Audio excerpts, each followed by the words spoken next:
वाहिगुरु। धन धन श्री गुरु ग्रंथ साहिब जी महाराज,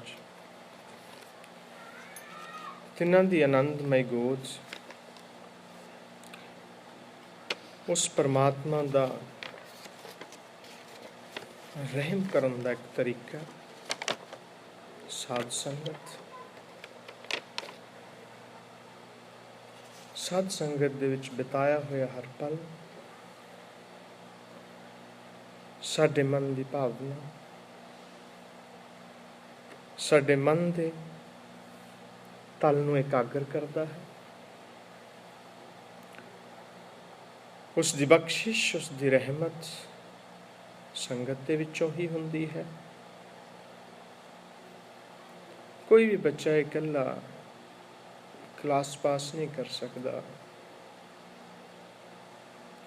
उसनूं क्लास दे विच एडमिशन लैके उन्हां साथियां दे नाल उस क्लास दे जो स्टूडेंट्स सन उन्हां दे विच बैठ के एक टीचर दी सिक्ख्या वो उन्हां नूं जीवन दे मार्ग दे विच अगे लेके जांदी है। गुरु साहिब दी सिक्ख्या, गुरु साहिब दा शब्दां दा बाण, गुरु साहिब दे शब्दां दी डूंघाई, गुरु साहिब दे शब्दां दा प्यार जो संगत की क्लास बन के बैठती है। धन धन श्री गुरु ग्रंथ साहिब जी महाराज साडे टीचर हैं जो सानू अध्यात्मिक सिक्ख्या दिंदे हैं। दुनियावी सिक्ख्या जीवन नूं जीउण दे लई है, अध्यात्मिक सिक्ख्या जो है उस परमात्मा दे नाल मिलण लई है। बहुत महत्व है संगत का। अज 37वीं पौड़ी की कथा है। आओ सब तो पहला गुरु साहिब की फतेह नूं प्रवान करो। वाहिगुरु जी का खालसा, वाहिगुरु जी की फतेह। धन धन श्री गुरु नानक देव जी महाराज। जपजी साहिब की बाणी, उन्हां दा हर शब्द, उन्हां दी हर कहनी, उन्हां दी हर कथनी साडे जीवन के तल नूं उपर चुकदी है। साडे जीवन दे विच जो साडे मनां दे विच जो दुनियावी मैल है उसनूं ला के उस परमात्मा तक ले जाती है। जेकर साडा कपड़ा मैला होवे असीं ड्राई क्लीन लई दे दिंदे हां और जदों आउंदा है वो साफ होके आउंदा है, बड़ा सुंदर होके आउंदा है। आओ ये मन उस गुरु नूं दे दईए, मैला मन उस गुरु नूं दे दईए, क्योंकि गुरु मन दा ड्राई क्लीनर है। वो सानू साफ करके सानू पवित्र करके दे सकता है। पर साडे विच हिम्मत होनी चाहिए है अपने मन अर्पण करने दे लई। आओ देखते हैं गुरु साहिब जी सानू अगे किहड़े मार्ग ते पाउणगे, सानू किस रस्ते की भाल दे विच लेके जाणगे, किहड़ा अगला मार्ग दर्शाउंदे हन। आओ सब तो पहला गुरु साहिब की बाणी सरवण करते हैं। कर्म खंड की बाणी जोर, तिथै होर न कोई होर, तिथै जोध महाबल सूर, तिन मह राम रहया भरपूर, तिथै सीतो सीता महिमा है, ताके रूप न कथने जाहे, ना हो मरै न ठागे जाहे, जिनकै राम वसै मन माहे, तिथै भगत वसे के लो, करे आनंद सच्चा मन सोए, सचखंड वसै निरंकार, कर कर वेखे नदर निहाल, तिथै खंड मंडल वर पंड, जे को कथै तयंत नयंत। तिथै लो लो आकार, जिम जिम हुक्म तिवै तिवकार। वेखै विगसै कर विचार, नानक कथना करड़ा सार। वेखै विगसै कर विचार, नानक कथना करड़ा सार। वाहिगुरु जी का खालसा, वाहिगुरु जी की फतेह। गुरु साहब जी ने जो चार मार्ग दसे सन, चार पड़ाव दसे सन, पंजवीं मंजिल सचखंड दसी सी। पहला सी धर्म खंड, दूसरा ज्ञान खंड, तीसरा सर्म खंड और चौथा कर्म खंड, और पंजवीं जो है सचखंड दी मंजिल है। अज गुरु साहब जी कर्म खंड दी गल करनगे। सब तो पहला धर्म खंड आया सी। धर्म खंड की है? धर्म खंड एक शुरुआत सी, जिस दे विच असी धर्म दी मर्यादा दे विच आए। उहदे विच कुछ भी नहीं सी। धर्म खंड जो सी ये शुरुआत सी। जिस तरह एक बच्चा ही है, मां दे गर्भ दे विच पहलों सिर्फ एक मास का टुकड़ा ही होया करता है, सिर्फ एक मास का टुकड़ा, उसका कोई अंग नहीं बनया हुंदा। वो बाद दे विच परमात्मा उसनूं घड़ के एक सुंदर रूप दे दिंदा है। जदों असी धर्म दे विच आ गए, सोहनी दस्तार सजा लई, सोहने बस्तर पहन लै, पंच ककार पहन लै, और असी पूरन खालसे बन गए। असी मन दे विच तार लैंदे हां। पर गुरु साहब जी कहते हैं कि ये धारनी जो है ये उस मास के टुकड़े की तरह है जो माता के गर्भ दे विच बच्चे के बनन तो पहला है। उहदे विच हले कुछ भी तैयार नहीं होया। तू हले सिर्फ उस मास के टुकड़े की तरह है। तेरी घाड़त ते हले घड़ी जानी है। पर असीं कई बारी इत्थे ही हंकार दे विच आ जांदे हां कि असी गुरसिख बन गए, इत्थे गल खत्म हो गई। पर नहीं, गुरु साहब जी फरमान करते हैं पहला पड़ा है। ज्ञान खंड दे विच सानू ज्ञान की प्राप्ति हुंदी है, अंदरूनी ज्ञान की प्राप्ति हुंदी है। सर्म खंड दे विच साडी मन मत बुद्ध घड़ी जाती है, जिसनू गुरु साहब ने सुंदर रूप कहा है, जिसनू सत्यम शिवम सुंदरम भी कहा जाता है। सत सुने सदा मन चाओ, वो जिहड़ा परमात्मा का रूप है जो उत्थे घटदा है, वो परमात्मा रूप बहुत सुंदर है। हुण अगली गल गुरु साहब जी करनगे कर्म, कर्म खंड दी। कर्म पर्शियन का लफज है और कर्म का मतलब है बख्शिश। जो इन्हां तिन्नां दे विचों निकल के चौथे कर्म दे खंड दे विच पहुंचदा है, जो परमात्मा कर्म खंड दे विच जाके की हुंदा है कि जो कुछ परमात्मा दे कोल हुंदा है वो इंसान दी झोली दे विच पा दिंदा है। उत्थे जाके कोई भेद नहीं रह जाता। जो कुछ भी जो शक्तियां परमात्मा दियां हन वो सारियां शक्तियां मनुख दे विच आ जांदियां हन। गुरु साहब जी दा फरमान है। कर्म खंड जो है वो रहमत दा खंड है। करो जतन जे होए मेहरबान।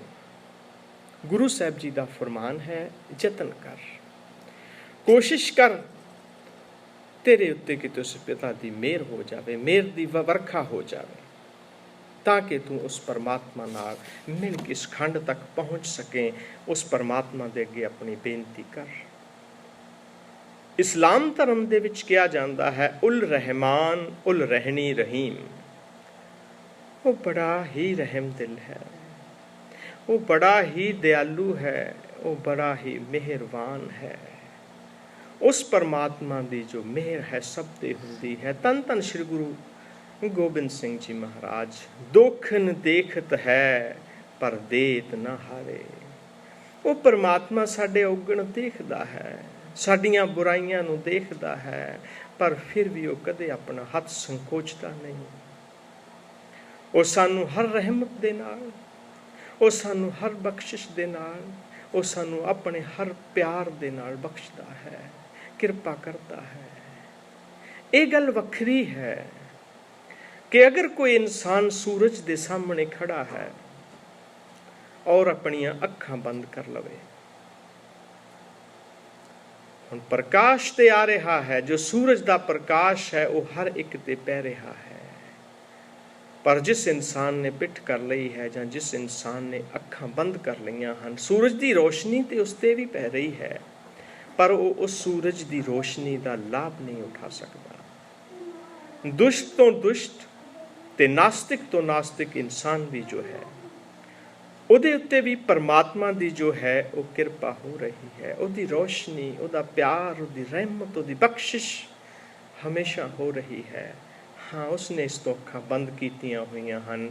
ਉਹ ਉਸਦਾ ਮਾੜਾ ਕਰਮ ਹੈ ਕਿ ਉਸ ਰੋਸ਼ਨੀ ਦਾ, ਉਸ ਪਿਆਰ ਦਾ, ਉਸ ਬਖਸ਼ਿਸ਼ ਦਾ ਜੋ ਹੈ ਉਹ ਲਾਭ ਨਹੀਂ ਉਠਾ ਰਿਹਾ। ਪਰਮਾਤਮਾ ਦੀ ਬਾਣੀ ਜੋ ਦੁਸ਼ਟ ਹੈ, ਚੋਰ ਹੈ, ਉਸ ਤੇ ਵੀ ਉਸਦੀ ਨਜ਼ਰ ਹੋ ਰਹੀ ਹੈ, ਪਰ ਸਾਡੇ ਕੋਲ ਉਹ ਨਜ਼ਰ ਨਹੀਂ ਹੈ। ਉਸ ਪਿਤਾ ਅੱਗੇ ਅਰਦਾਸ ਕਰੋ ਉਹ ਐਸੀ ਨਜ਼ਰ ਦੇਵੇ ਤਾਂ ਕਿ ਅਸੀਂ ਉਸ ਪਿਤਾ ਨੂੰ ਦੇਖ ਸਕੀਏ, ਉਸ ਦੀ ਰਹਿਮਤ ਨੂੰ, ਉਸ ਦੀ ਬਖਸ਼ਿਸ਼ ਨੂੰ ਅਸੀਂ ਦੇਖ ਸਕੀਏ। ਕਰਮ ਖੰਡ ਕੀ ਬਾਣੀ ਜੋ ਤਨ ਤਨ ਸ਼੍ਰੀ ਗੁਰੂ ਨਾਨਕ ਦੇਵ ਜੀ ਮਹਾਰਾਜ ਫਰਮਾਨ ਕਰਦੇ ਹਨ। ਕਰਮ, ਬਖਸ਼ਿਸ਼, ਇੱਥੋਂ ਦੀ ਅਵਸਥਾ ਜੋ ਹੈ ਉਹ ਜ਼ੋਰ ਵਾਲੀ ਹੈ। ਕਰਮ ਖੰਡ ਕੀ ਬਾਣੀ ਜ਼ੋਰ, ਜ਼ੋਰ ਦਾ ਮਤਲਬ ਇੱਥੇ ਕੀ ਹੈ? ਜੋ ਕਰਮ ਖੰਡ ਦਾ ਹਿੱਸਾ ਹੈ, ਜਦੋਂ ਇਨਸਾਨ ਇੱਥੇ ਪਹੁੰਚਦਾ ਹੈ, ਬਾਣੀ ਜ਼ੋਰ, ਇੱਥੋਂ ਦੀ ਜੋ ਬਾਣੀ ਹੈ ਉਹ ਜ਼ੋਰ ਵਾਲੀ ਹੈ। ਜ਼ੋਰ ਦਾ ਮਤਲਬ ਭਾਵ ਸਾਡੀਆਂ ਜੋ ਸ਼ਕਤੀਆਂ ਹਨ, ਸਾਡੀ ਜੋ ਦੇਖਣ ਦੀ ਸ਼ਕਤੀ ਹੈ ਹਜ਼ਾਰਾਂ ਗੁਣਾ ਵੱਧ ਜਾਂਦੀ ਹੈ, ਸਾਡੇ ਸੁਣਨ ਦੀ ਸ਼ਕਤੀ ਹਜ਼ਾਰਾਂ ਗੁਣਾ ਵੱਧ ਜਾਂਦੀ ਹੈ, ਸਾਡੀ ਸੋਚ ਸ਼ਕਤੀ ਹਜ਼ਾਰਾਂ ਗੁਣਾ ਵੱਧ ਜਾਂਦੀ ਹੈ। ਇੱਥੇ ਜਾ ਕੇ ਇਨਸਾਨ ਦੇ ਕੋਲ ਬਹੁਤ ਜ਼ਿਆਦਾ ਤਾਕਤ ਆ ਜਾਂਦੀ ਹੈ, ਕਿਉਂਕਿ ਇੱਥੇ ਪਰਮਾਤਮਾ ਦੀ ਤਾਕਤ ਜੋ ਹੈ ਉਹ ਇਨਸਾਨ ਦੇ ਵਿੱਚ ਆਉਂਦੀ ਹੈ, ਔਰ ਉਹ ਜੋ ਚੀਜ਼ ਹੈ ਇਨਸਾਨ ਨੂੰ ਪਰਮਾਤਮਾ ਵਰਗਾ ਕਰਦੀ ਹੈ। ਇਸ ਲਈ ਗੁਰੂ ਸਾਹਿਬ ਨੇ ਕਿਹਾ ਕਰਮ ਖੰਡ ਦੀ ਬਾਣੀ ਜ਼ੋਰ। ਇੱਥੇ ਜੋ ਹੈ ਬਹੁਤ ਜ਼ੋਰ, ਬਹੁਤ ਤਾਕਤ ਵਾਲਾ ਇਹ ਖੰਡ ਹੈ, ਜਿੱਥੇ ਜਾ ਕੇ ਇਨਸਾਨ ਨੂੰ ਬਹੁਤ ਸਾਰੀ ਤਾਕਤ ਮਿਲਦੀ ਹੈ। ਇਹ ਵੱਖਰੀ ਗੱਲ ਹੈ ਕਿਸੇ ਕੋਲ ਤਾਕਤ ਆ ਜਾਵੇ, ਕਿਸੇ ਕੋਲ ਥੋੜੀ ਜਿਹੀ ਤਾਕਤ ਆ ਜਾਵੇ, ਅਗਰ ਉਸ ਦੀ ਵਰਤੋਂ ਕਰਦਾ ਹੈ ਤਾਂ ਉਹ ਬਹੁਤ ਵੱਡੀ ਤਾਕਤ ਤੋਂ, ਉਸ ਪਰਮਾਤਮਾ ਦੇ ਗੁਣ ਤੋਂ ਵਾਂਝਾ ਰਹਿ ਜਾਂਦਾ ਹੈ। ਗੁਰੂ ਸਾਹਿਬ ਦਾ ਫਰਮਾਨ ਸੀ, ਮੰਨੇ ਕੀ ਗਤ ਕਹੀ ਨਾ ਜਾਏ। ਇੱਥੇ ਜੋ ਇਨਸਾਨ ਹੈ, ਗਤ ਦਾ ਮਤਲਬ ਕੀ ਹੁੰਦਾ? ਸਪੀਡ, ਗਤੀ। ਉਸ ਦੀ ਜੋ ਸੋਚਣ ਦੀ ਗਤੀ ਹੈ, ਉਸ ਦੀ ਜੋ ਸਮਝਣ ਦੀ ਗਤੀ ਹੈ, ਉਸ ਦੀ ਜੋ ਜ਼ੋਰ ਦੀ ਗਤੀ ਹੈ, ਸਪੀਡ ਜੋ ਹੈ, ਉਸ ਨੂੰ ਅਸੀਂ ਕੁਝ ਵੀ ਨਹੀਂ ਕਹਿ ਸਕਦੇ, ਉਹਦੇ ਬਾਰੇ ਅਸੀਂ ਕੁਝ ਵੀ ਬਿਆਨ ਨਹੀਂ ਕਰ ਸਕਦੇ। ਕਰਮ ਖੰਡ ਕੀ ਬਾਣੀ ਜ਼ੋਰ, ਇਸ ਖੰਡ ਦੇ ਵਿੱਚ ਇਤਨੀ ਤਾਕਤ ਹੈ। ਜੋ ਮਨ ਬੁੱਧ ਘੜਿਆ ਗਿਆ ਸੀ, ਮਤ ਘੜੀ ਗਈ ਸੀ ਔਰ ਮਨ ਦੇ ਪਿਆਲੇ ਦੇ ਵਿੱਚ ਸ਼ੁੱਧ ਹੋ ਕੇ ਪਈ ਸੀ, ਉਹ ਕਰਮ ਖੰਡ ਦੇ ਵਿੱਚ ਆਈ। ਹੁਣ ਕਰਮ ਖੰਡ ਦੇ ਵਿੱਚ ਪਰਮਾਤਮਾ ਉਸ ਨੂੰ ਜੋ ਹੈ ਉਹ ਸ਼ਕਤੀਆਂ ਦੇ ਨਾਲ ਨਿਵਾਜਦਾ ਹੈ। ਪਰ ਇੱਥੇ ਇੱਕ ਗੱਲ ਯਾਦ ਰੱਖਣ ਯੋਗ ਹੈ, ਇੱਥੇ ਦੋ ਤਰ੍ਹਾਂ ਦੀ ਬੰਦਗੀ ਹੈ।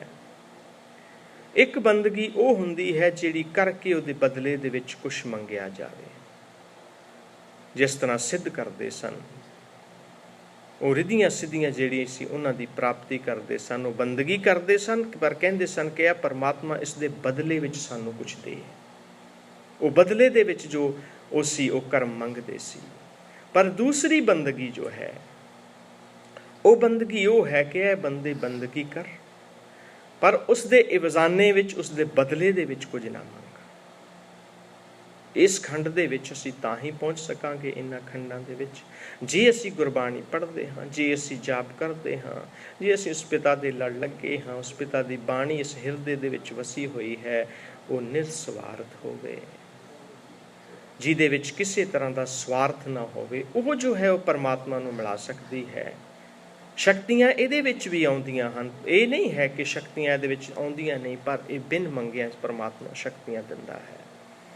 ਜਦੋਂ ਉਹ ਦੇਖਦਾ ਹੈ ਇਸ ਦਾ ਕਿਤਨਾ ਕੁ ਕਾਰਜ ਹੈ, ਕਿਤਨਾ ਕਿ ਅੱਗੇ ਵਧਿਆ ਹੈ, ਤੇ ਉਸ ਹਿਸਾਬ ਦੇ ਨਾਲ ਉਹ ਪਰਮਾਤਮਾ ਜੋ ਹੈ ਉਸ ਨੂੰ ਸ਼ਕਤੀਆਂ ਜੋ ਪ੍ਰਦਾਨ ਕਰਦਾ ਹੈ। ਜੇ ਕੋਈ ਇਸ ਦੀ ਗਲਤ ਵਰਤੋਂ ਕਰਦਾ ਹੈ, ਪਰਮਾਤਮਾ ਉੱਥੇ ਹੀ ਹੱਥ ਸੰਕੋਚ ਲੈਂਦਾ ਹੈ ਕਿ ਇਹ ਇਸ ਦੇ ਲਾਇਕ ਨਹੀਂ ਹੈ। ਔਰ ਗੁਰੂ ਸਾਹਿਬ ਦਾ ਇਹ ਜੋ ਖੰਡ ਹੈ, ਕਰਮ ਖੰਡ ਕੀ ਬਾਣੀ ਜੋਰ, ਤਿੱਥੈ ਹੋਰ ਨਾ ਕੋਈ ਹੋਰ, ਇੱਥੇ ਜੋ ਹੈ ਪਰਮਾਤਮਾ ਦੇ ਵਿੱਚ ਇਨਸਾਨ ਲੀਨ ਹੋ ਜਾਂਦਾ ਹੈ। ਗੁਰੂ ਸਾਹਿਬ ਜੀ ਨੇ ਆਸਾ ਦੀ ਵਾਰ ਵਿੱਚ ਵੀ ਕਿਹਾ ਸੀ ਕਿ ਸੂਰਜ ਵੱਲ ਮੂੰਹ ਕਰੀਏ ਅਸੀਂ ਤੇ ਆਪਣੇ ਆਪ ਹੀ ਚਾਨਣ ਆ ਜਾਂਦਾ ਹੈ। ਅਗਰ ਅਸੀਂ ਉਸ ਗੁਰੂ ਵੱਲ ਮੁੱਖ ਕਰੀਏ, ਉਸ ਗੁਰੂ ਵੱਲ ਮੁੱਖ ਕਰਕੇ ਅਸੀਂ ਅਰਦਾਸ ਕਰੀਏ, ਬਾਣੀ ਪੜ੍ਹੀਏ, ਉਸ ਪਿਤਾ ਦੀ ਬਖਸ਼ਿਸ਼ ਜੋ ਹੈ, ਉਸ ਪਿਤਾ ਦੀ ਰਹਿਮਤ ਜੋ ਹੈ, ਜੋ ਸੂਰਜ ਦੀ ਰੋਸ਼ਨੀ ਵਰਗੀ ਹੈ, ਉਹ ਆਪਣੇ ਆਪ ਸਾਡੇ ਹਿਰਦਿਆਂ ਦੇ ਵਿੱਚ ਪਹੁੰਚ ਜਾਂਦੀ ਹੈ। ਬ੍ਰਹਮ ਗਿਆਨੀ ਸਗਲ ਸ੍ਰਿਸ਼ਟ ਕਾ ਕਰਤਾ, ਸੁਖਮਨੀ ਸਾਹਿਬ, ਧੰਨ ਧੰਨ ਸ਼੍ਰੀ ਗੁਰੂ ਅਰਜਨ ਦੇਵ ਜੀ ਮਹਾਰਾਜ।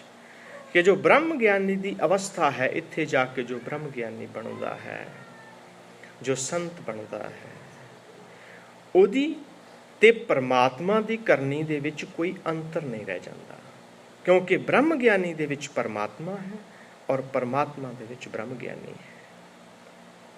ਪਰਮਾਤਮਾ ਵੀ ਉਹੀ ਕਾਰਜ ਕਰਦਾ ਹੈ, ਉਹ ਜੋ ਬ੍ਰਹਮ ਗਿਆਨੀ ਹੈ, ਜੋ ਸੰਤ ਹੈ, ਜੋ ਉਸਦੇ ਮਿਲਿਆ ਹੋਇਆ ਹੈ, ਉਸ ਦੇ ਨਾਲ ਉਹ ਵੀ ਉਹੀ ਕਾਰਜ ਕਰਦਾ ਹੈ। ਉਸ ਦੀ ਸ਼ਕਤੀ ਜੋ ਹੈ ਉਹ ਵੀ ਉਸ ਪਰਮਾਤਮਾ ਵਾਲੀ ਸ਼ਕਤੀ ਹੋ ਜਾਂਦੀ ਹੈ। ਉਹ ਜੋ ਹੈ ਉਸ ਦੇ ਬਦਲੇ ਦੇ ਵਿੱਚ ਕੁਝ ਮੰਗਦੇ ਨਹੀਂ ਹਨ। ਬਾਬਾ ਫਰੀਦ ਜੀ ਇੱਥੇ ਕੌਣ ਪਹੁੰਚਦੇ ਹਨ? ਇਸ ਰਾਹ ਤੇ ਕੌਣ ਪਹੁੰਚਦੇ ਹਨ? ਇਸ ਜਗ੍ਹਾ ਤੇ ਕੌਣ ਪਹੁੰਚਦੇ ਹਨ? ਗੁਰੂ ਸਾਹਿਬ ਜੀ ਫਰਮਾਉਂਦੇ ਹਨ, ਕਰਮ ਖੰਡ ਕੀ ਬਾਣੀ ਜੋਰ, ਇਹ ਸ਼ਕਤੀ ਵਾਲਾ ਖੰਡ ਹੈ, ਤਿੱਥੇ ਹੋਰ ਨਾ ਕੋਈ ਹੋਰ। ਇਸ ਜਗ੍ਹਾ ਦੇ ਉੱਤੇ ਜਾ ਕੇ ਜੋ ਬ੍ਰਹਮ ਗਿਆਨੀ ਹੈ, ਜੋ ਕਰਮ ਖੰਡ ਤੱਕ ਪਹੁੰਚਿਆ ਹੋਇਆ, ਪਰਮਾਤਮਾ ਵਿੱਚ ਮਿਲ ਜਾਂਦਾ ਹੈ ਔਰ ਪਰਮਾਤਮਾ ਬ੍ਰਹਮ ਗਿਆਨੀ 'ਚ ਮਿਲ ਜਾਂਦਾ ਹੈ। ਤਿੱਥੇ ਹੋਰ ਨਾ ਕੋਈ ਹੋਰ, ਉੱਥੇ ਕੋਈ ਹੋਰ ਦੂਸਰਾ, ਕੋਈ ਤੀਸਰਾ ਨਹੀਂ ਹੈ।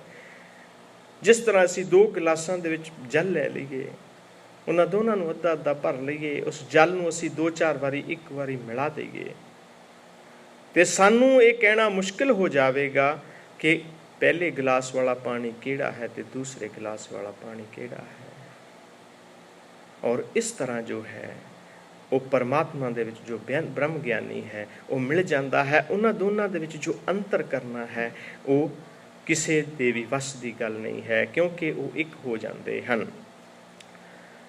ਬਾਬਾ ਫਰੀਦ ਜੀ ਉਹ ਕਹਿੰਦੇ ਹਨ ਕਿ ਅਗਰ ਇਸ ਰਾਹ ਤੇ ਤੁਰਨਾ ਹੈ ਤੇ ਤੇਰੀ ਜਿਹੜੀ ਜਿਰਾਂਦ ਹੈ, ਜਿਹੜੀ ਤੇਰੀ ਨਿਰਮਾਣਤਾ ਹੈ, ਉਹ ਇੱਕ ਦਰਖਤ ਵਰਗੀ ਹੋਣੀ ਚਾਹੀਦੀ ਹੈ।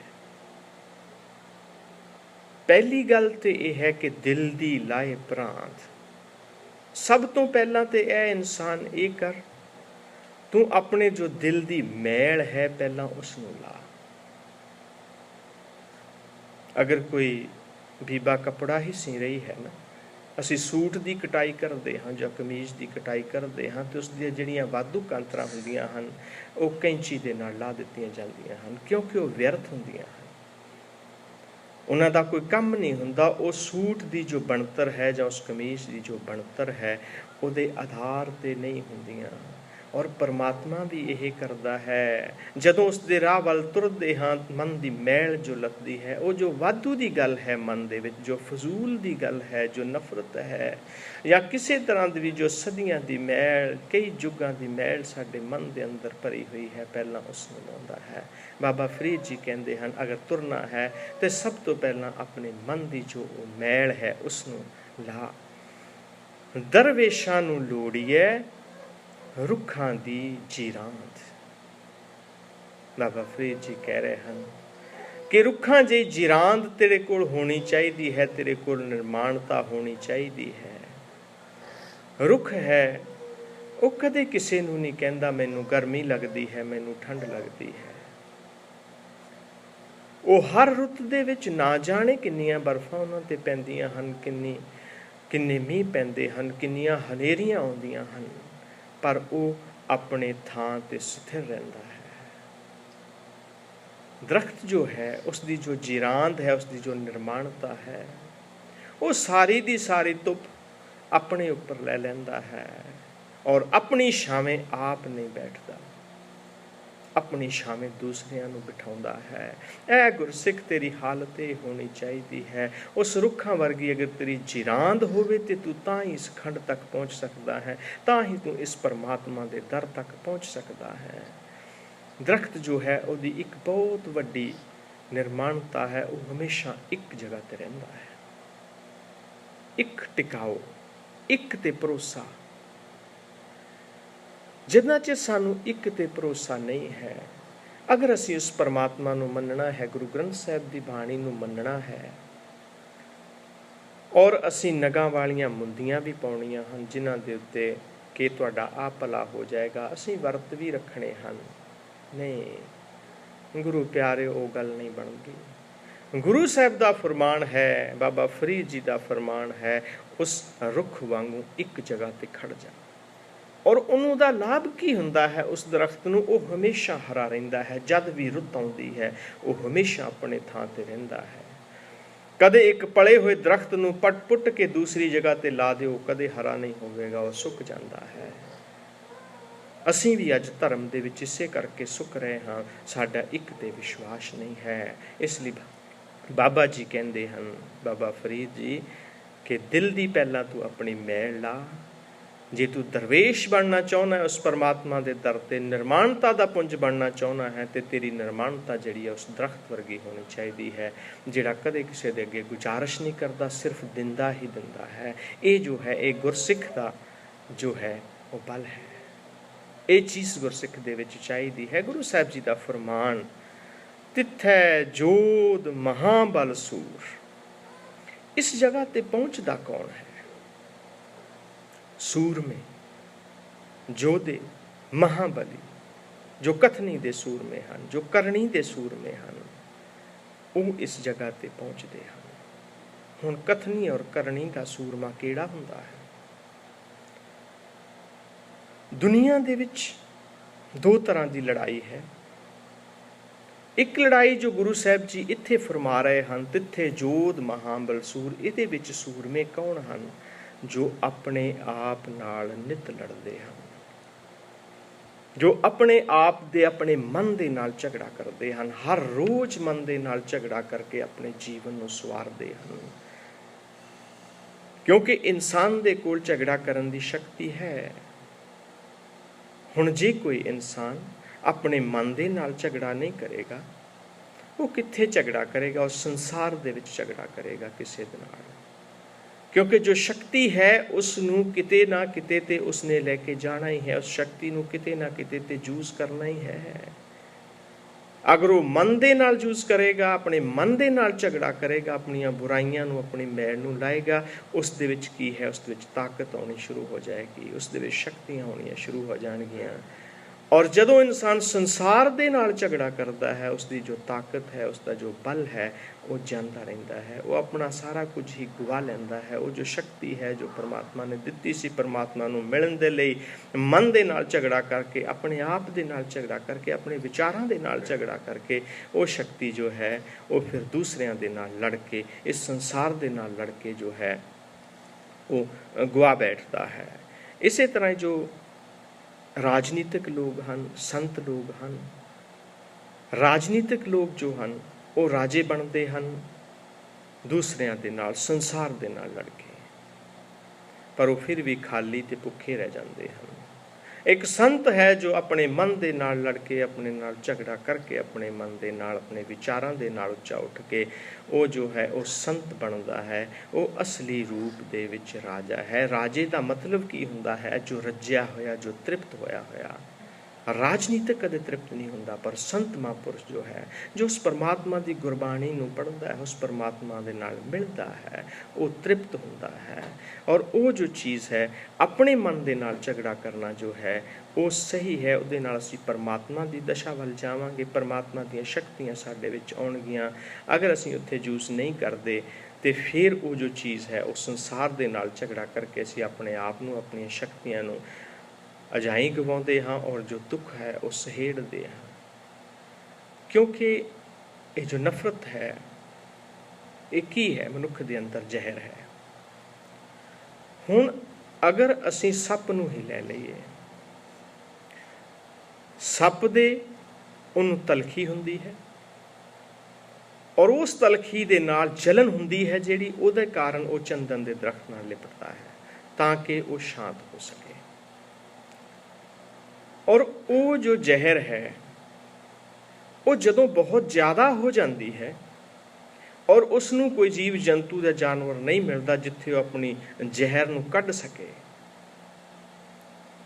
ਉਦੋਂ ਕੀ ਹੁੰਦਾ ਹੈ, ਉਹ ਸੱਪ ਜਾ ਕੇ ਪੱਥਰ ਦੇ ਉੱਤੇ ਡੰਗ ਮਾਰਦਾ ਹੈ ਔਰ ਸਾਰੀ ਜੋ ਉਹਦੀ ਜ਼ਹਿਰ ਹੈ ਉਹ ਪੱਥਰ ਦੇ ਉੱਤੇ ਗਿਰ ਜਾਂਦੀ ਹੈ, ਜਿਸ ਤੋਂ ਤੁਸੀਂ ਸੁਣਿਆ ਹੋਵੇਗਾ ਉਤੋਂ ਸੰਖੀਆ ਜੋ ਦਵਾਈਆਂ ਦੇ ਵਿੱਚ ਪੈਂਦਾ ਹੈ, ਉਸੇ ਹੀ ਸੱਪ ਦੀ ਜ਼ਹਿਰ ਤੋਂ ਜੋ ਹੈ ਉਹ ਬਣਾਇਆ ਜਾਂਦਾ ਹੈ। ਜਦੋਂ ਪੱਥਰ ਤੇ ਡੰਗ ਮਾਰਦਾ ਹੈ ਉਸ ਦੀ ਜੋ ਜ਼ਹਿਰ ਹੈ ਉਹ ਨਿਕਲ ਜਾਂਦੀ ਹੈ ਔਰ ਫਿਰ ਉਹ ਕੁਝ ਦਿਨ ਸ਼ਾਂਤ ਹੋ ਜਾਂਦਾ ਹੈ। ਜਿਹੜੀ ਮਨੁੱਖ ਦੀ ਅੰਦਰਲੀ ਨਫ਼ਰਤ ਹੈ ਇਹ ਇੱਕ ਜ਼ਹਿਰ ਦੀ ਤਰ੍ਹਾਂ ਹੈ ਔਰ ਜਿੰਨਾ ਚਿਰ ਉਹ ਜ਼ਹਿਰ ਬਾਹਰ ਨਹੀਂ ਨਿਕਲਦੀ, ਜਿੰਨਾ ਚਿਰ ਉਹ ਕਿਸੇ ਨਾਲ ਅਗਰ ਉਹ ਮਨ ਨਾਲ ਝਗੜਾ ਕਰਦਾ ਹੈ ਤੇ ਇਹ ਜ਼ਹਿਰ ਜੋ ਹੈ ਉਸ ਦੀ ਅੰਦਰ ਹੀ ਖਤਮ ਹੋ ਜਾਏਗੀ।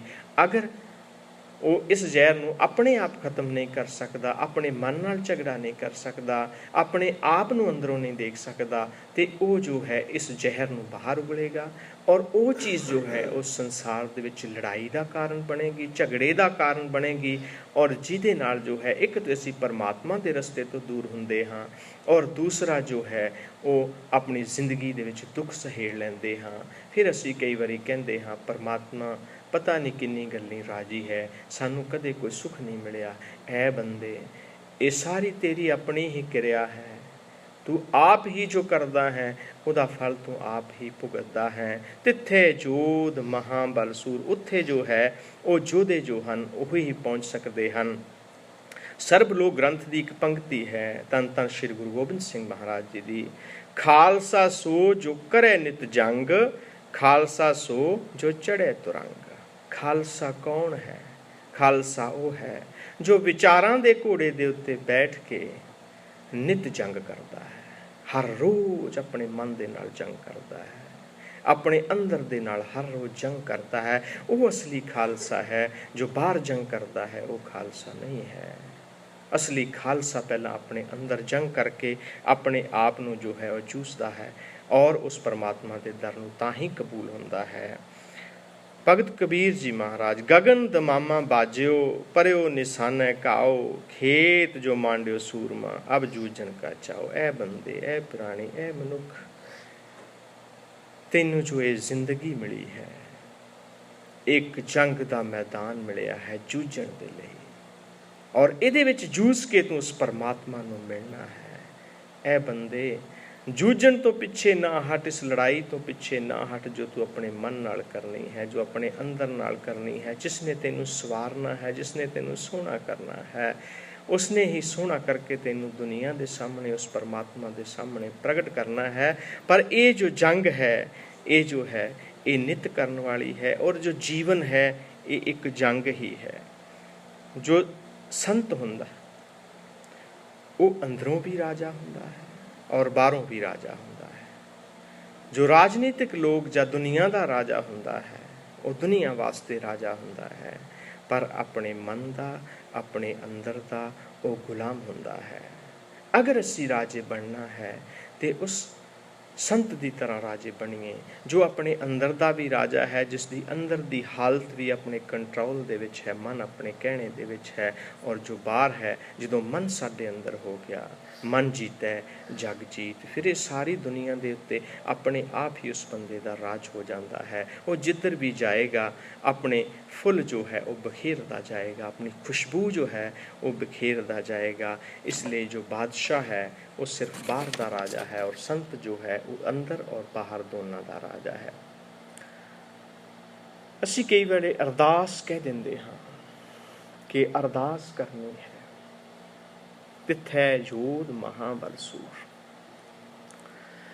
ਇੱਕ ਵਾਰੀ ਬਾਬਰ ਦਾ ਬੇਟਾ ਹਮਾਯੂ ਬਿਮਾਰ ਹੋ ਗਿਆ।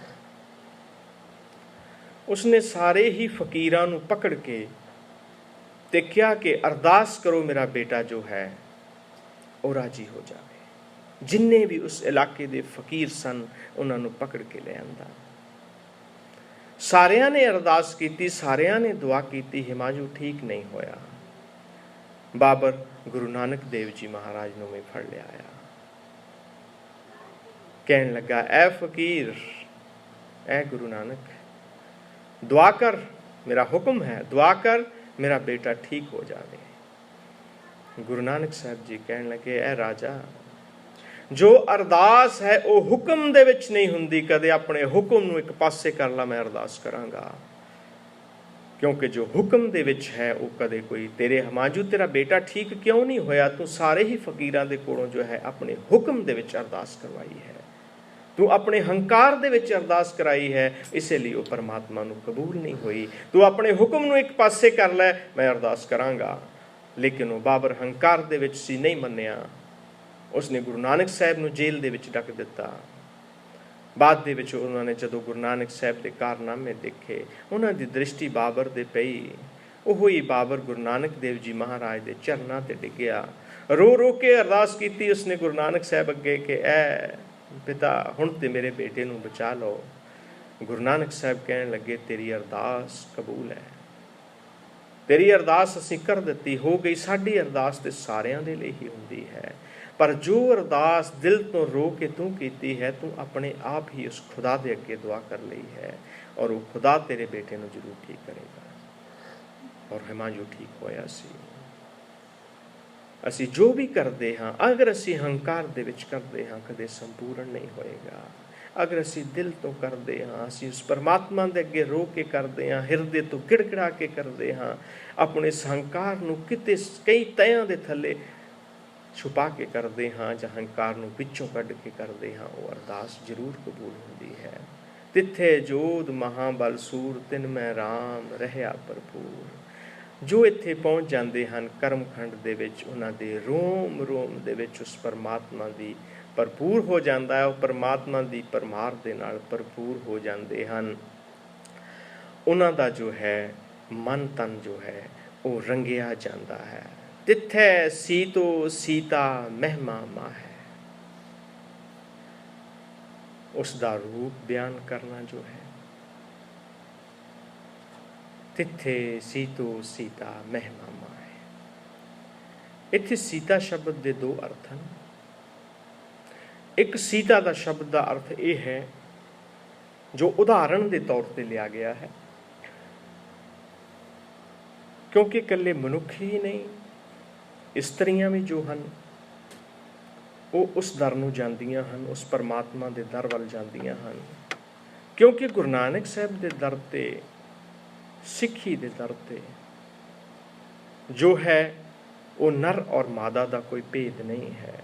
ये साडा बाहरी रूप है जिसनों असीं संसार दे विच देखते हाँ, पर जो इंसान का अंदरला रूप है वो कोई नर मादा नहीं है। जो आत्मा है उस परमात्मा नूं मिलण वाली, उहदे विच कोई भेद नहीं है। जो इस्त्रियां हैं जिन्हां दा जो चरित्र, सीता का मतलब असली रूप दे विच हुंदा है समर्पित होया होया व्यक्ति, जिहड़ा उस गुरु नूं समर्पित हो गया, उन्होंने सीता कहा जाता है। जो सीता के आचरण वर्गियां औरतां हैं जिन्हां दा एक ते विश्वास है, क्योंकि असीं सारे जीव इस्त्रियां हाँ और एक परमात्मा साडा पति है, और जिन्हां दा एक ते विश्वास है उन्हां दी महिमा जो है वो बयान नहीं की जा सकती। तिथे सीतो सीता महिमा माहै। इहदे विच दो कारण आउंदे हन। विद्वानां ने भी कहा है कि हर मर्द दे विच औरत दे गुण हुंदे हन और हर औरत दे विच मर्द दे गुण हुंदे हन। इन्हां दा एक बैलेंस नहीं हुंदा। कई बारी की हुंदा है, किसी मर्द दे विच अगर 60% औरत दे गुण हन, 40% मर्द दे गुण हन, वो आकर्षित होएगा। इसे तरह ही जो औरत है, अगर उहदे विच ज़्यादा मर्द वाले गुण हैं वो आकर्षित होएगी। और जो ब्रह्म ज्ञानी है वो इन्हां चीज़ों तो किस तरह ऊपर चले जाता है। जो ब्रह्म ज्ञानी है, जो उस परमात्मा का जाप करता है, उहदा की है कि उहदे जिहड़े गुण हैं वो 50-50% हो जाते हैं। 50% मर्द दे 50% औरत ते। औरत दे नाल भी इस तरह ही हुंदा है। अगर वो भगती दे दर नूं चलदी है, उस परमात्मा नाल चलदी है, इस खंड ते पहुँचदी है, वो 50% होने का कारण की हुंदा है? खिच खत्म हो जाती है। जो आकर्षित खिच है दोनों जीवां की, वो खत्म हो जाती है और उत्थे वो परमात्मा के राह दे उत्ते चलता है। और इस नूं बैलेंस दे विच किहड़ी चीज़ लियाउंदी है? कई बार असीं देखिया है कई मनुखों के विच 80% तक भी जो है वो औरत के गुण हुंदे हन। उन्हां दी चाल ढाल, उन्हां दी बोलणी, उन्हां दी तुरनी जो है वो औरत वर्गी हुंदी है। और कई बार असीं औरतां देखते हैं जिन्हां दी गलबात करनी मर्दां वर्गी हुंदी है, उन्हां दी चाल मर्दां वर्गी हुंदी है, उन्हां दे विच मर्दां दे गुण ज़्यादा हुंदे हन। पर इत्थे जो है वो हर चीज़ जिहड़ी 50% हो जाती है, जिस नाल जिहड़ा संत है उसकी जो तृष्णा की जो पूर्ति है वो अपने अंदरों आप होने लग जाती है। और तिथे सी तो सीता महमामा है। वो जो व्यक्ति है जो ब्रह्म ज्ञान पहुँच गया है, उसने की कीता है, जिहड़ा अपना मन है, जिस तरह आप कपड़े नूं सीने हाँ उस तरह उसने अपना जिहड़ा मन है, अपना आप जो है उस परमात्मा दे नाल सिउं लिया है। और जिसने सिउं लिया है ਉਹਦੇ ਨਾਲ सी लिया है अपने मन ਨੂੰ, ਉਹਦੀ ਜਿਹੜੀ ਮਹਿਮਾ ਵਾ ਉਹ ਕਹੀ नहीं जा सकती। ताकि रूप ना कथने जाए, उसके रूप का बयान नहीं किया जा सकता कि ਉਹਦਾ रूप की है। एक बाबा फरीद जी के कोल एक तपस्वी चले गया। उसने सारा कुछ ही किया, तीर्थां की यात्रा भी की, बंदगी भी की, उसने धर्म का कोई काम नहीं छड्डिया। और बाबा फरीद जी नूं कहंदा जाके गल नहीं बनी कि मैं बहुत कुछ किया है पर गल नहीं बनी, जो असली चीज़ सी वो बनी नहीं है। ते फरीद जी उन्होंने कहन लगे कि तू सब कुछ किया है, ये जो सब कुछ करना असीं तीर्थां ते जाना, गुरबाणी पढ़नी, सारा कुछ जो करना है, अगर साडे मन दे विच प्रेम नहीं है, ये उस औरत दे दाज की तरह है जो अपने घर दे विचों दाज ते लिया सकती है, पैसा भी लिया सकती है, अमीर घराणे नाल ताल्लुकात है, गहणियां नाल लद्दी हुई है, पर उसका कोई अर्थ नहीं उस दाज का जब तक उसका उस पति के नाल प्रेम नहीं है। क्योंकि ये जो प्रेम है ये अंदर की भावना है, और जब तक वो अंदर की भावना पति की पत्नी नाल और पत्नी की पति के नाल पैदा नहीं होती, ये जो चीज़ है उन्ना चिर जो दाज है किसी मैने नहीं रखता। सिर्फ दाज दे नाल ही किसी की इज्जत नहीं होंदी, जां दाज दे नाल ही किसी नूं महान नहीं मन्निया जाता। महान किस नूं मन्निया जाता है? जो अपने जीवन दे विच रल के चलते हैं, जिहड़े इस चीज़ तो ऊपर उठ के उस प्यार नूं जो अंदरूनी प्यार है, क्योंकि प्यार परमात्मा का रूप है, उहदे विच तां ही उस स्त्री और पुरुष का जो है उन्हां दा जीवन सुखी हो सकता है जद उन्हां दा अंदरों प्यार है। ऐ फकीर है तपस्वी, तू कीता सब कुछ है पर तेरी झाक किते होर है, तू उस एक ते विश्वास नहीं किया। जब तक तू उस एक ते विश्वास नहीं करेगा, ये सारा तेरा किया होया उस दाज की तरह है जो व्यर्थ गया। पति का प्यार नहीं मिलिया, उस दाज ने तेनों सुख नहीं देना। ये सारियां तेरियां जो पढ़ियां बाणियां या तेरे तीर्थ किए हुए ये सारे ही व्यर्थ चले जाते हैं जब तक तू उस परमात्मा के उस शब्द के नाल उन्होंने प्रेम नहीं करता है। इस करके जो प्रेम है वही परमात्मा के नाल मिला सकता है, ताकि रूप ना कथने जाए। वो जिहड़े रूप है उन्हां जोधियां दे, उन्हां महाबलियां दे, उन्होंने जो प्राप्त होंदे हैं वो रूप जो है वो कहे नहीं जा सकते अगर असी वो नहीं करते। हाँ जम जम मरै मरै फिर जमै, बहुत सजाए पया देश लम्मै। फिर असी जो सानू असली जिंदगी की प्राप्ति नहीं होंदी, असी इन्हां चक्करां दे विच पै रहिंदे हाँ। नानक बद्दा घर तां हाँ जिथे मिरत ना जन्म जरा। वो घर कित्थे है? वो परमात्मा का घर कित्थे है जिथे जन्म और मरण नहीं होंदा।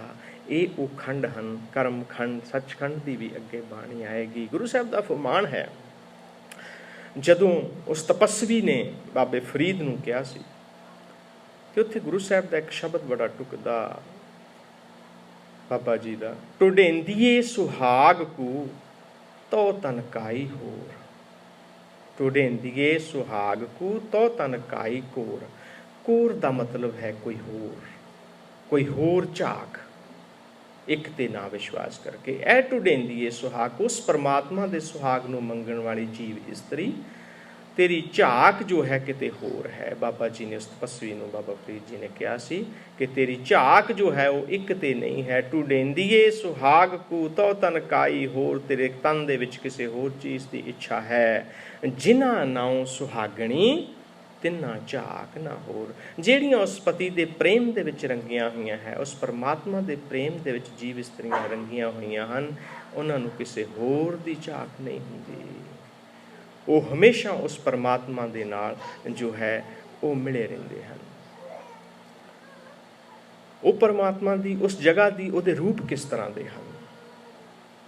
एक बारी एक संत किसी किश्ती दे विच जा रहा है, उस दे नाल एक चेला है।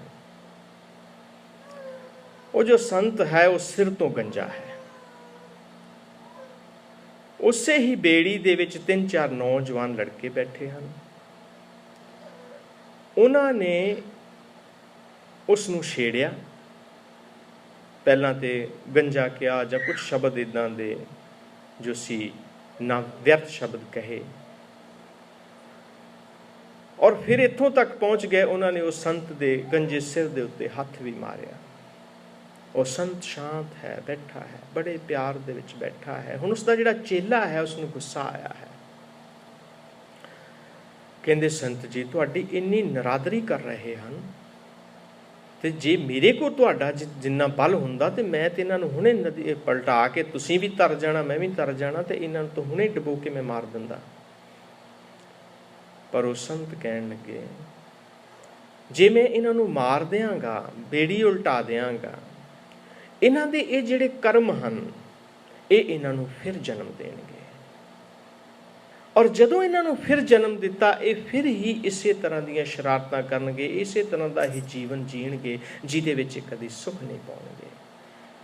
उस संत ने उन्हां नौजवानां नूं कुछ शब्द कहे, बस शब्द कहण दी देर सी उन्हां दा जीवन बदल गया। उन्हां ने माफ़ी मंगी उस संत दे कोलों और कहा असीं अगे तो कदे कोई ऐसी हरकत नहीं करांगे।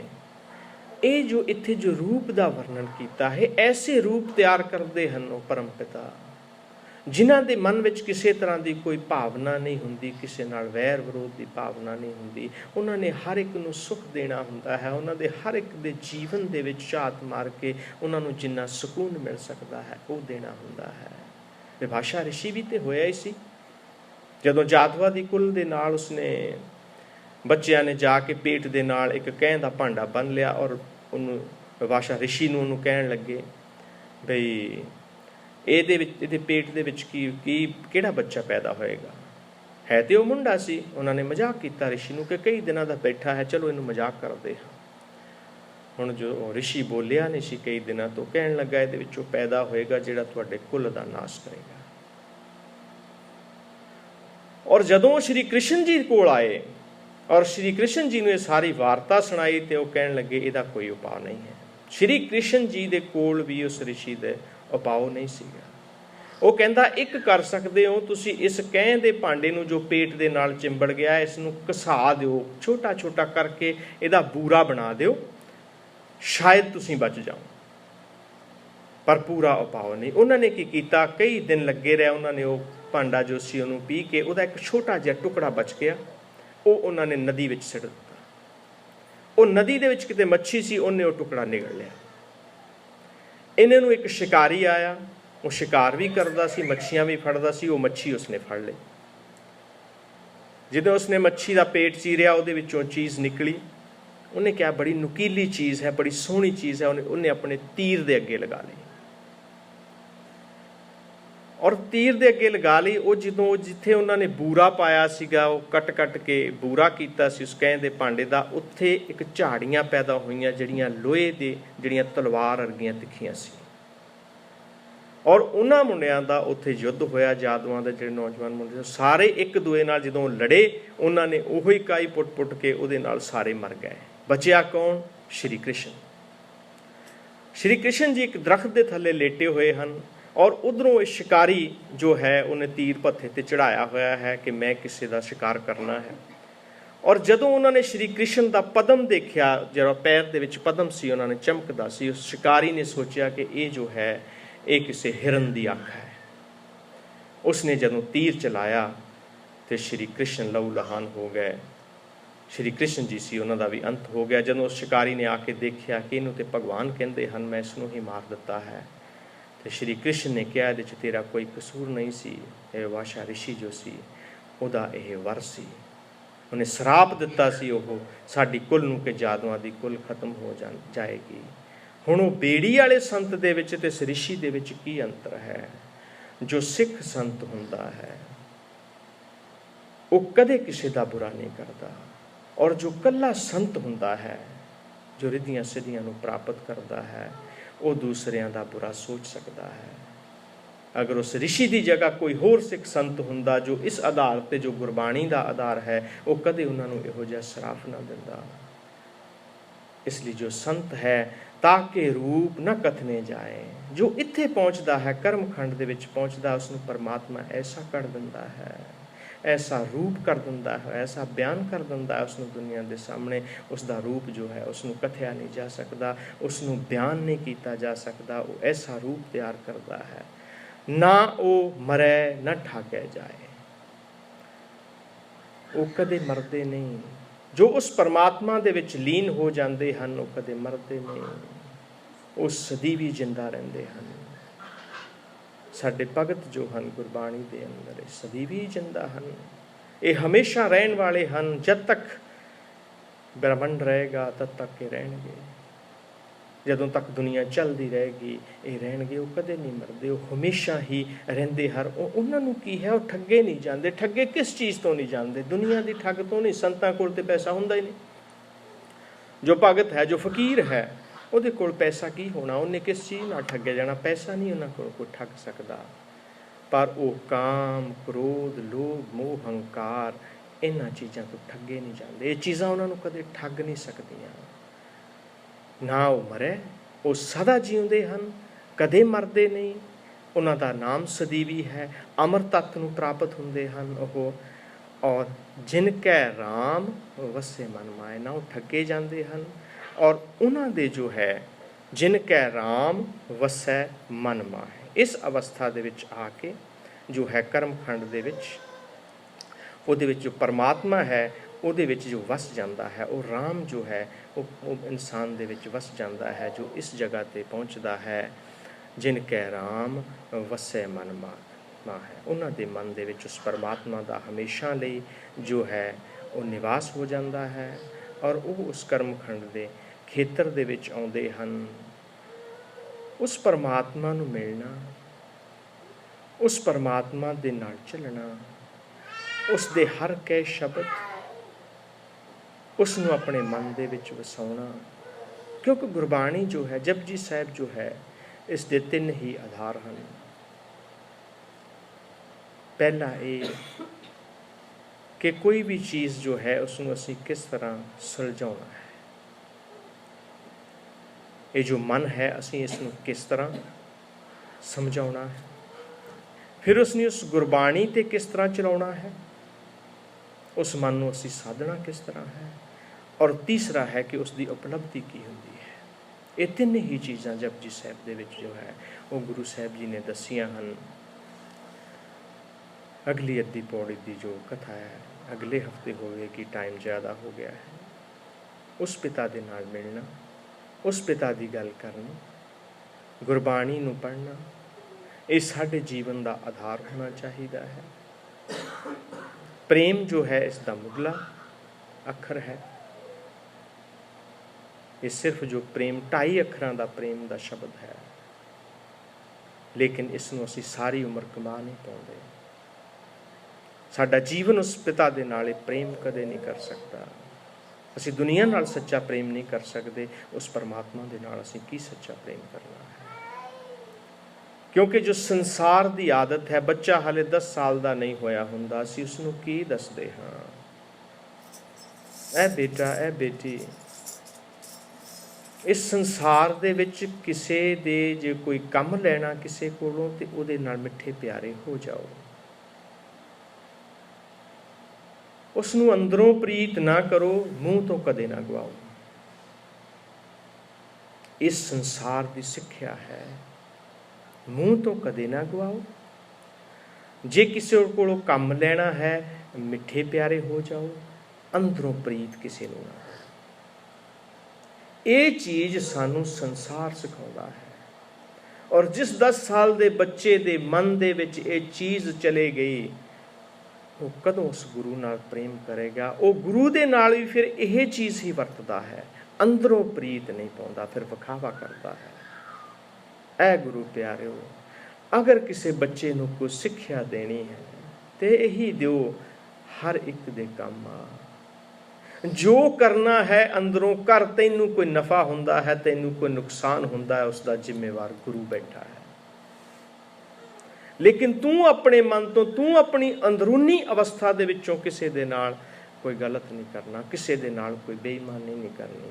साडा समाज सुधर जाएगा, साडी आउण वाली पीढ़ी इस गुरु दे लड़ लग जाएगी। फिर वो जे दुनिया नूं प्रेम करेगी ना, ਉਹਦਾ अर्थ की होवेगा। हुण असीं कह ते दिता बच्चे नूं, किसी नूं अंदरूनी प्यार ना करें, बाहरों बना के रखी, पर उहदे विच कौन बैठा सी? वो परमात्मा। असीं किस नाल अंदरूनी प्यार नहीं कीता, असीं उस परमात्मा नाल अंदरूनी प्यार नहीं कीता। ते असीं कहिए असीं उस गुरु नूं मिलना है, ये नामुमकिन है। गुरु साहिब दी ये घालना, जपजी साहिब, गुरबाणी का हर एक शब्द कहता है सानू किस रस्ते वाल लेके जाना चाहता है। गुरु साहब दस रहे हैं, तुसीं इन्हां खंडां दे विच पहुंचो तो सही, उस नाल प्रेम ते करो सही, तुहानूं कोई ऐसी दुनिया की पावर नहीं जो ना मिल सके। पर ना जाने असीं क्यों अणजाण हाँ। दास की बेनती है ही, अपने बच्चों नूं कदे कोई गलत गल ना दसो। की कर लेगा कोई? अगर बच्चे ने उहदी मन की गल दस ही दी तो की कर लेगा कोई? कुछ भी नहीं कर सकता। असीं छुपाउंदे की, असीं अपने झूठ। असीं एक छोटी जी गल कर लेंदे हाँ, प्राइवेसी है साडी। पर दुनिया दे विच हर परिवार, हर इंसान, उसकी इक्को जिही जिंदगी है, उसके इक्को जिही पड़ाव हन, उसका इक्को ही मनोरथ है उस परमात्मा नूं मिलना। फिर साडे मनां दे विच ये चीज़ां नहीं होणियां। हर एक नूं प्रेम करो। बच्चे नूं कहो बेटा जिन्ना किसी दा कर सकता है। मैनूं बच्चे दे संस्कारां तो याद आई गल, कम करदिआं होइआं एक सरदार बेटा, वो थोड़े दिन तो उस मार्केट दे विच कम लई आया। उन्हें भी पग सजाई हुई है, दस्तार सजाई हुई, दाड़ा रखिया होया, अमृत नहीं हले छके। और असीं 10 जाने, 10 लोग मेरे नाल खड़े हैं। वो बच्चा आया है, उसने उन्हां दी शर्म नहीं की, उन्हें आके गोडी हथ लाया। दास ने उसनूं असीस दिती, गल ना लाया। मैं क्या बेटा देखिए अपना कल्चर है, पर तैनूं पूरा भी इस तरह नहीं होया कि इन्ने लोग खड़े हैं, वो की कहणगे। और उसने क्या, ये साडा कर्म है अंकल जी, साडे माँ प्यो ने यह सिखाया है, साडे गुरुआं ने यह सिखाया है कि असीं जो वड्डे हैं उन्हां दा सत्कार करना है। और इतनी मन नूं गल लगी कि जो माँ प्यो अपने बच्चों नूं सत्कार की गल दसदे हैं, प्यार की गल दसदे हैं, वो वड्डे हो के तुसीं जाणिओ वो जरूर उस परमात्मा के राह ते चलणगे और उस परमात्मा दे नाल मिलणगे। इतनियां ही बेनतियां प्रवान करनियां। गुरबाणी दी विचार करदिआं होइआं, गुरबाणी बहुत डूंगी सी,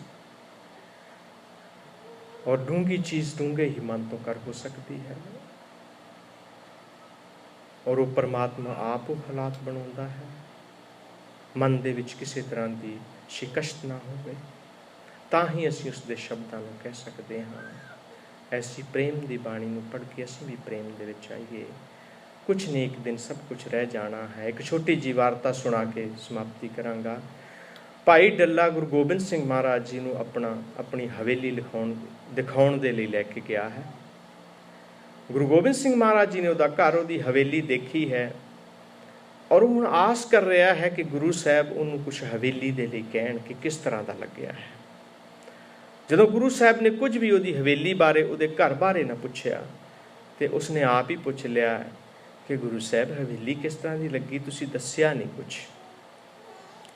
तो गुरु गोबिंद सिंह जी महाराज कहन लगे, डलिया एक घर जो है तू इत्थे बना लिया है, जिस दिन तेरी मौत होनी है तैनूं शायद ही है कि 2-4 घंटे रख सकन। ਤੂੰ ਇਹ ਹਵੇਲੀ ਤੇ ਬਣਾ ਲਈ ਹੈ, ਪਰ ਇੱਕ ਹੋਰ ਪਿਆਰ ਦਾ ਮਹਿਲ ਨਹੀਂ ਬਣਾਇਆ ਜਿੱਥੇ ਤੂੰ ਜਾ ਕੇ ਨਿਵਾਸ ਕਰਨਾ ਹੈ। ਗੁਰੂ ਸਾਹਿਬ, ਅਸੀਂ ਹੁਣੇ ਮਕਾਨ ਬਣਾ ਦਿੰਦੇ ਹਾਂ, ਦੱਸੋ ਕਿਹੜਾ ਕਿੱਦਾਂ ਦਾ ਬਣਾਉਣਾ ਹੈ। ਉਹ ਕਹਿੰਦੇ ਉਹ ਨਹੀਂ, ਉਹ ਮਕਾਨ ਮਨ ਦੇ ਵਿੱਚ ਬਣਦਾ ਹੈ। ਉਹਦੀਆਂ ਇੱਟਾਂ ਕੌਣ ਕਰਦਾ ਹੈ? ਉਹ ਗੁਰੂ। ਗੁਰਬਾਣੀ ਉਸ ਮਹਿਲ ਨੂੰ, ਉਸ ਪਿਆਰ ਦੇ ਮਕਾਨ ਨੂੰ ਬਣਾਉਂਦੀ ਹੈ ਜਿੱਥੇ ਜਾ ਕੇ ਤੂੰ ਬੰਦਿਆ ਵਸਣਾ ਹੈ। ਤੂੰ ਉਹ ਮਹਿਲ ਤਿਆਰ ਕਰ। ਭਾਈ ਡੱਲਾ ਗੁਰੂ ਸਾਹਿਬ ਜੀ ਦੇ ਚਰਨਾਂ ਤੇ ਪੈ ਗਏ ਕਿ ਹਾਂ ਗੁਰੂ ਸਾਹਿਬ, ਆਪ ਬਖਸ਼ਿਸ਼ ਕਰੋ, ਇਹ ਹੋਵੇਗਾ। ਕਿਉਂਕਿ ਸਾਡੀ ਜੋ ਅਗਲੀ ਮੰਜ਼ਿਲ ਹੈ ਉਸ 'ਤੇ ਜਾਣ ਲਈ ਉਸ ਪ੍ਰੇਮ ਦੇ ਰਸਤੇ ਨੂੰ ਅਪਣਾਈਏ, ਉਸ ਪ੍ਰੇਮ ਦੇ ਮਕਾਨ ਦੇ ਵਿੱਚ ਜਿੱਥੇ ਅਸੀਂ ਜਾ ਕੇ ਰਹਿਣਾ ਹੈ। ਨਹੀਂ ਤੇ ਦਰ ਦੀਆਂ ਠੋਕਰਾਂ ਖਾਵਾਂਗੇ, ਕੁਝ ਨਹੀਂ ਮਿਲਣਾ। ਇਤਨੀਆਂ ਹੀ ਬੇਨਤੀਆਂ ਪ੍ਰਵਾਨ ਕਰਨੀਆਂ। ਕੋਈ ਵੱਧ ਘੱਟ ਲਫ਼ਜ਼ ਬੋਲਿਆ ਗਿਆ ਹੋਵੇ, ਗੁਰਬਾਣੀ ਦੇ ਆਧਾਰ ਤੋਂ ਇੱਧਰ ਉੱਧਰ ਬੋਲਿਆ ਗਿਆ ਹੋਵੇ, ਦਾਸ ਦੀ ਕੋਈ ਮੂਰਖਤਾ ਵਿੱਚ ਆ ਗਈ ਹੋਵੇ, ਕੋਈ ਗੈਰ ਹਾਜ਼ਰੀ ਦੇ ਕਾਰਨ ਕੋਈ ਸ਼ਬਦ ਇੱਧਰ ਉੱਧਰ ਕਿਹਾ ਗਿਆ ਹੋਵੇ, ਧੰਨ ਧੰਨ ਸ੍ਰੀ ਗੁਰੂ ਗ੍ਰੰਥ ਸਾਹਿਬ ਜੀ ਮਹਾਰਾਜ ਸਾਧ ਸੰਗਤ ਬਖਸ਼ਣ ਯੋਗ ਹੈ, ਬਖਸ਼ ਲੈਣਾ। ਅਰਦਾਸ ਕਰਨੀ ਪਰਮਾਤਮਾ ਅੱਗੇ, ਸਮਤ ਹੀ ਉਹਨੂੰ ਮਤ ਬਖਸ਼ੇ। ਆਪ ਦੇ ਨਾਲ ਬਚਨ ਸਾਂਝਾ ਕਰਦੇ ਹਾਂ, ਸਿਰਫ ਤੇ ਸਿਰਫ ਕੇਵਲ ਉਸ ਗੁਰੂ ਦੀ ਗੱਲ ਹੋਵੇ, ਉਸ ਗੁਰੂ ਦੇ ਸ਼ਬਦਾਂ ਦੀ ਗੱਲ ਹੋਵੇ, ਕੋਈ ਦੁਨਿਆਵੀ ਗੱਲ ਨਾ। ਕਈ ਵਾਰੀ ਉਦਾਹਰਨਾਂ ਜ਼ਰੂਰ ਦੁਨੀਆ ਦੀਆਂ ਦੇਣੀਆਂ ਪੈਂਦੀਆਂ ਹਨ, ਪਰ ਸਾਡਾ ਕੇਂਦਰ ਜੋ ਹੈ ਉਹ ਪਰਮਾਤਮਾ ਆਪਣੇ ਉੱਤੇ ਰੱਖੇ। ਪਰਮਾਤਮਾ ਗੁਰਬਾਣੀ ਨੂੰ ਸਾਰਿਆਂ ਦੇ ਹਿਰਦਿਆਂ ਵਿੱਚ ਵਸਾਵੇ। ਆਪ ਅਰਦਾਸ ਕਰਨੀ, ਸਮਤਹੀਨ ਨੂੰ ਮਤ ਬਖਸ਼ੇ। ਔਰ ਆਪ ਸਾਰਿਆਂ ਦੇ ਹਿਰਦਿਆਂ ਦੇ ਵਿੱਚ ਜੋ ਕੋਈ ਇਸ ਗੁਰੂ ਦਾ ਸ਼ਬਦ ਗਿਆ ਹੋਵੇ ਉਸ ਨੂੰ ਪ੍ਰਵਾਨ ਕਰਕੇ ਆਪਣੇ ਹਿਰਦੇ ਦੇ ਵਿੱਚ ਵਸਾ ਲੈਣਾ। ਇਸੇ ਪ੍ਰੇਮ ਨੇ, ਇਸੇ ਪਿਆਰ ਨੇ ਹੀ ਉਸ ਪਰਮਾਤਮਾ ਦੇ ਕੋਲ ਲੈ ਜਾਣਾ ਹੈ। ਇਤਨੀਆਂ ਬੇਨਤੀਆਂ ਪ੍ਰਵਾਨ। ਵਾਹਿਗੁਰੂ ਜੀ ਕਾ ਖਾਲਸਾ, ਵਾਹਿਗੁਰੂ ਜੀ ਕੀ ਫਤਿਹ। ਹੁਣ ਬਾਬਾ ਜੀ ਆਨੰਦ ਸਾਹਿਬ ਦਾ ਪਾਠ ਕਰਨਗੇ। ਵਾਹਿਗੁਰੂ ਜੀ ਕਾ ਖਾਲਸਾ, ਵਾਹਿਗੁਰੂ ਜੀ ਕੀ ਫਤਿਹ।